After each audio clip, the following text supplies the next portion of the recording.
Hey, I can read off of your LinkedIn bio, which is super Oh no. impressive. Oh But I no. thought that it would be more personable if you could introduce yourself and talk a little bit about your company, Trufan. Sure. So firstly, thank you for having me, Rick. This is awesome, and I'm very happy that you're doing this. Um, my name is Swish. I am a 23-year-old entrepreneur in Toronto, Ontario, in Canada. I run a company with my co-founder, Onik, called Trufan. We're a social intelligence platform that helps brands make smarter marketing decisions using data. So we acquired a platform in November called SocialRank. We brought together fan engagement and audience search, and we built a very comprehensive audience analytics platform that can help any brand go through their entire following on Instagram and Twitter and filter out their audience to find people they want to target and market to. We're also the only platform in the world that has over 10 million audience reports and over 2 billion social profiles that we give brands access to go and filter out and segment to find audiences, micro-influencers, engaged fans. hmm Can you talk a little bit more about that? Like, what are the micro influencers, and like, Sure. why are you targeting them? Definitely. I mean, look, I think influencer marketing is a big industry. It's an $11 billion industry by the end of 2020. But Onik and I thought that the current model of influencer marketing was flawed. We think that a lot of brands traditionally were spending a lot of money on just people with millions of followers without caring about, do they have fake followers? Do they have fake engagement? Are we actually getting impressions, or are we also getting conversion on all of the promotional materials that we're sending influencers?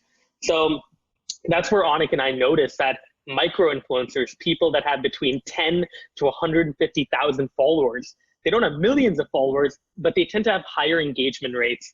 They tend to have local influence that can actually influence buying decisions, which is what I personally think is the definition of influence.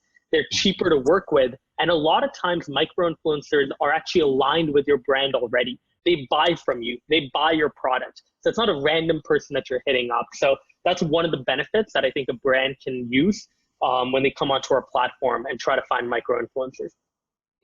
Got it. And can you take us back to like, I think over 2.5 years ago when you first started Trufan? Like, how did you first come up with the idea? Totally. I mean, look, my life story is very much being within entrepreneurship. I went through high school, started a nonprofit. It's actually where I met Onik at an award function called Top 20 Under 20, where we both won the award. When I went to the University of Toronto, I thought I wanted to be a lawyer. hmm Second year, I dropped out of school, joined a VC called JB Fitzgerald, picked up on a lot of great tips on investing in companies, hearing pitches, really meeting entrepreneurs and getting to know their lifestyle. And that's where I joined a company called Dunk. So my co-founder, Elliot in New York, had started this incredible account at DUNK on Instagram. In 2013, he started it. He grew it to about 2.2 million followers. I came on to help him with fundraising, getting brand deals, and going about hiring people and managing the accounts that we own. And that's actually where I thought of the idea for Trufan. Is one of the people we were working with was Chris Paul, who's a basketball player, his social media manager. And he reached out, he said, Swish, do you have a tool that Chris could use to find his most engaged fans in Houston? So I didn't at the time, but this was around December 2017. I thought about it a little, thought there could be a project here, called up Onik, who was at Stanford at the time, and we came up with this idea of building out a platform where any individual, any brand could go and find their engaged fans and reach out to them and reward them. hmm And just being curious, like, how was your original idea in the very beginning? How's that different from what you're doing right now, or if there are any differences? Yeah, look, the original idea is around fan engagement only. So we only cared about a brand and a celebrity finding their top fans. I think now what we can do is a lot more than just that. We've built out this very robust system where you can come on and you don't just see the top 20% of your audience, you see your entire following on Instagram or Twitter. It doesn't matter if you have 2,000 followers, it doesn't matter if you have 20 million followers. We'll show you all of those people, and in a matter of seconds, you can filter that audience. So you can find all the people that follow me that have the keyword dancer in their bio in Toronto between 10,000 and 100,000 followers. And you can get very granular and very specific, which is something we couldn't do initially. hmm Okay, wow, that's really impressive. And so you talked a little bit about this earlier, but I was listening to your interview on the podcast Hustle Over Everything, and you talked about the story of how as a kid you built and sold a hovercraft to buy your Nintendo DS, and there's also Yep. this thing AgeX. And I was wondering, Yeah, I thought that was really interesting. And so could you talk a little bit more about that? Like, what is AgeX? sure. Yeah. Oh man. So when I was in Singapore, I grew up there until I was 8 years old, moved to Calgary, Alberta. Um, Around the age of 7, I created this hovercraft with my dad.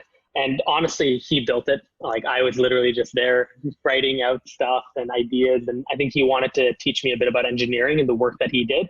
So we built out a very simple hovercraft, taking a Havakeli, taking off the styrofoam base, building a new styrofoam base, and using the same rotor and motor. Um, and so in the process of doing that, I started thinking more about business. And I started thinking about it in a way of like, what other ideas can I get into? And I started writing a lot. So I wrote pretty much like, I'd say over 150 business ideas on paper. And these weren't business plans. These were more just me writing out an idea, talking about how great it would be, what the problems would be that I could solve, and then putting them all into a journal. So at my house in Calgary, I have this like huge folder that's filled with a bunch of ideas. And I call it AgeX because I really started writing when I was 10.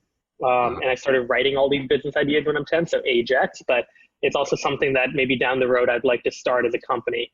I actually currently have a consulting company. I speak under it. So whenever I go and give talks, I normally am paid through that consulting company. And that consulting company right now is called AgeX too. Wow. Okay. So like from just listening to your stories, it sounds like you've always had an entrepreneurial mind, but you mentioned earlier that you went to college wanting to become a lawyer, and you also dropped out after 2 years. Like, was that, can you talk about that experience a bit more?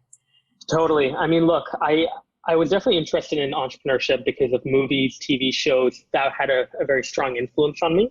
But I never thought that you could have that sort of career path unless you were a really hardcore developer.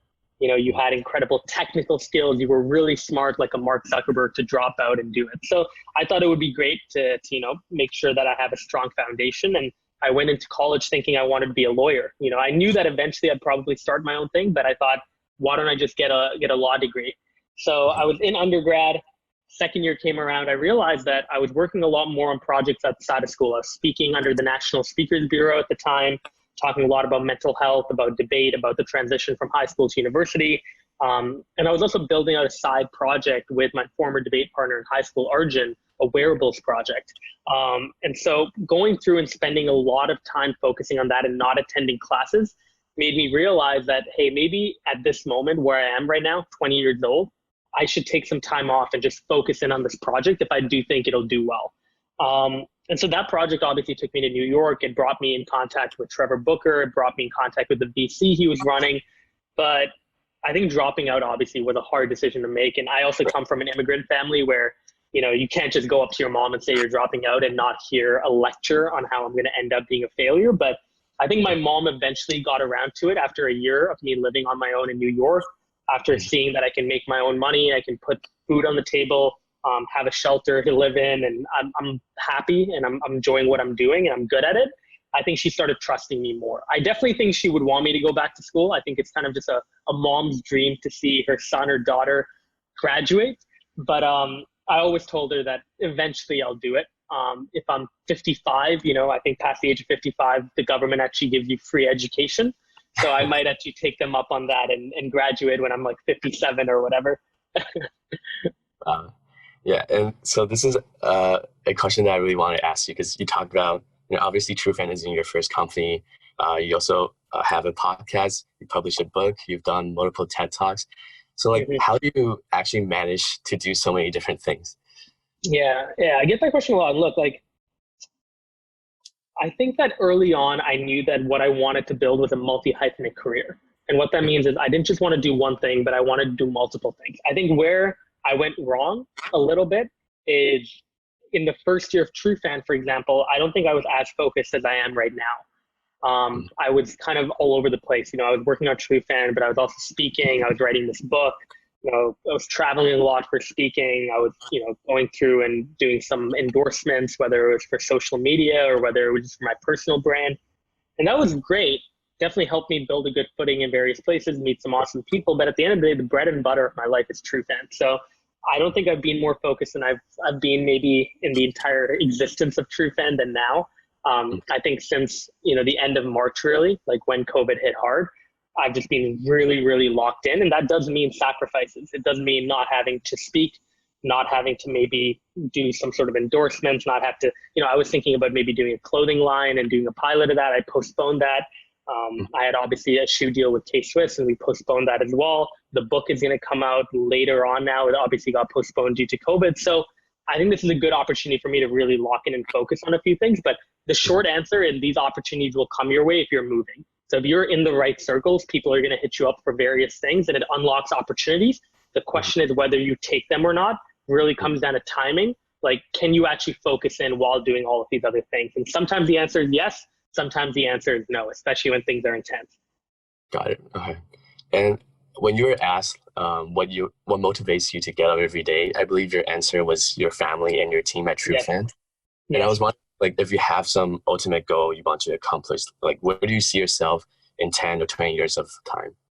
Totally. So that's a hard question to answer, right? Because I can answer it here and then a month from now I might have a different answer altogether. I do think about my future a lot. It's something it's not like I don't think about it at all, but obviously right now the goal is to grow Trufan and make it as big as possible. That's Anik and I's goal. Past that, I have no clue what's going to happen. I'd love to start another company. I don't know what the idea is going to be. I don't know with who. But again, I think for now, the short-term goal is let's build Trufan up and make it as big as possible. The long-term goal though, eventually I would love to do something around entertainment. I'm really interested in film direction, film writing. Maybe it's something I look into. And I'm also really interested in politics, which is a long-term goal. But right now, I do believe that I will one day put my name in to run for office. I don't know at what level. I don't know when. I don't know in which country. Probably Canada, but that's kind of just a goal of mine since I was maybe 10, 12 years old. Mm-hmm. And on the note of aspirations, inspiration, was there a particular book or maybe a person that really inspired you to become who you are today? There were a lot of people. I think there are people in close proximity to me that have definitely inspired me. Michael Hyatt is one of my personal mentors. He's not a person that's very well known, but he's a Toronto-based entrepreneur. He sold his last company for $400 million. He sold his previous company for $100 million. He's had 2 really big exits. He's a very humble, very, very nice guy, loves helping out younger people. And so he's just been an incredible mentor. He's someone that I love because he's very humble. He's very resourceful. He always makes time for you if you make time for him. And he has a great mind when it comes to simplifying problems. So I think that was one. And then I think number 2, my brother was obviously a very big inspiration for me.